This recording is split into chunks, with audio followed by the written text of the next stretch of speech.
ಅವರಿಗೆ ಮತ್ತು ಇನ್ನೂ ನೇಮಕಾತಿ ವಿಚಾರಗಳು ಕೊರತೆ ಇದೆ. ಮತ್ತು ಆಟೋ ಚಾಲಕರನ್ನು ಕಾಯಂ ಮಾಡಬೇಕು, ಆಟೋ ರೋಡರ್ಗಳನ್ನು ಕಾಯಂ ಮಾಡಬೇಕು, ಹೆಲ್ಪರ್ಗಳನ್ನ ಕಾಯಂ ಮಾಡಬೇಕು. ಇನ್ನು ಪೌರ ಕಾರ್ಮಿಕರ ನೇಮಕಾತಿ ಇನ್ನೂ ಕೊರತೆ ಇದೆ. ಹಲವಾರು ಸಮಸ್ಯೆಗಳಿದೆ, ಹಲವಾರು ನಾವು ಅನ್ಕೊಂಡಂಗೆ ಇಡೀ ರಾಜ್ಯದಲ್ಲಿ ಎಲ್ಲ ನಮ್ಮ ಒಂದು ದಿವಸ ಮಾನ್ಯ ಮುಖ್ಯಮಂತ್ರಿಗಳಿಗೆ, ಈ ರಾಜ್ಯ ಸರ್ಕಾರದ ಸರ್ಕಾರದ ಮಾನ್ಯ ಮುಖ್ಯಮಂತ್ರಿಗಳಿಗೆ, ಉಪಮುಖ್ಯಮಂತ್ರಿಗಳಿಗೆ ಮತ್ತು ಈ ರಾಜ್ಯ ಸಚಿವ ಸಂಪುಟ ಎಲ್ಲಾ ಸಚಿವರಿಗೂ ಕೂಡ ಈ ನಮ್ಮ ಸಂಘದ ಪರವಾಗಿ ತಮಗೆ ಮನವಿ ಮಾಡ್ತಾ ಇದ್ವಿ. ನಾರಾಯಣ ಅವರು ಹಿಂದೆ ನಮಗೆ IPD ಸಾಲಪ್ಪನವರು ಇದ್ರು, ಅವರು ಹೋದ ನಂತರ IPD ಸಾಲಪ್ಪ ಸ್ಥಾನದಲ್ಲಿ ತುಂಬಿರುವುದಾದ್ರೆ ಅದು ಸನ್ಮಾನ್ಯ ಮೈಸೂರು ನಾರಾಯಣ ಅವರ ಹೇಳಿದ್ರೆ ನಮಗೆ ಬಹಳ ಸಂತೋಷ ಮತ್ತು ಶ್ಲಾಘನೆ ಅಂತ ನಾವು ಹೇಳ್ತೀವಿ. ಅದಕ್ಕಾಗಿ ಆ ಸ್ಥಾನದಲ್ಲಿ ಬಂದಿದ್ದು ಅವರು ಪ್ರಯತ್ನ ಮಾಡ್ತಾ ಇದ್ದಾರೆ, ಸೇವೆಗಳು ಬರ್ತಾ ಇದ್ದಾರೆ. ಅದಕ್ಕಾಗಿ ಸರ್ಕಾರಕ್ಕೆ ಈ ವೇದಿಕೆ ಪರವಾಗಿ ತಮಗೆ ಎಡಗೈ ಗೋಷ್ಠಿ ಹೇಳ್ತಾ ಇದ್ವಿ. MLC ಎಂತ ವ್ಯಕ್ತಿಗಳನ್ನ ಆಯ್ಕೆ ಮಾಡಬೇಕು.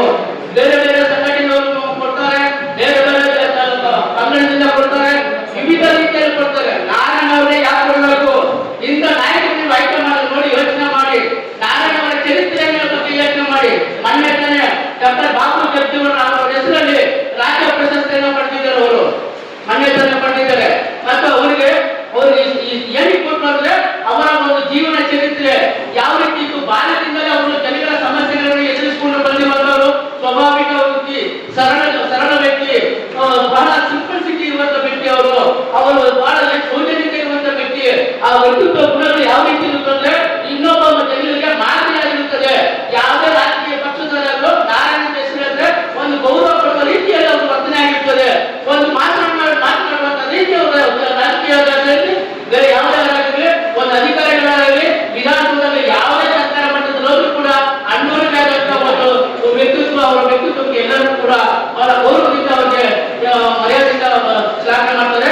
ಅದಕ್ಕಾಗಿ ನಮ್ಮ ಸ್ನೇಹಿತರು, ಇಲ್ಲಿ ಬಂದಿರುವಂತಹ ಮಾಧ್ಯಮದವರು, ಇಲ್ಲಿ ಬಂದಿರುವಂತಹ ಪತ್ರಕರ್ತರಿಗೆ ನಿಮಗೂ ಕೂಡ ಎರಡು ಕೈ ಎತ್ತಿ ಜೋಡಿಸಿ ನಾವು ನಮಸ್ಕಾರ ಮಾಡ್ತಾ ಇದ್ದೇವೆ.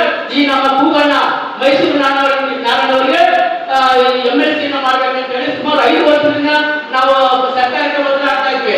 ಅವ್ರ ಮನೆ ಮುಂದೆ CM ಮನೆ ಮುಂದೆ ಕೂಡ ಒಂದು ಪ್ರೊಟೆಕ್ಷನ್ ಮಾಡಿದ್ವಿ. ನಾವು ನಾಮಫಲಕದಲ್ಲಿ ಇಟ್ಕೊಂಡು ಸುಮಾರು 1000 ಜನಗಳು ಹೋಗಿ ನಮಗೆ ನಾರಾಯಣ ಅವರಿಗೆ ಕೊಡಬೇಕು MLC ಅಂತ ಕೂಡ ಇವಾಗಿದ್ದಲ್ಲ, ಇದು 5 ವರ್ಷಗಳಿಂದ ನಾವು ಕೈಕೊಂಡು ಬರ್ತಾ ಇದ್ವಿ.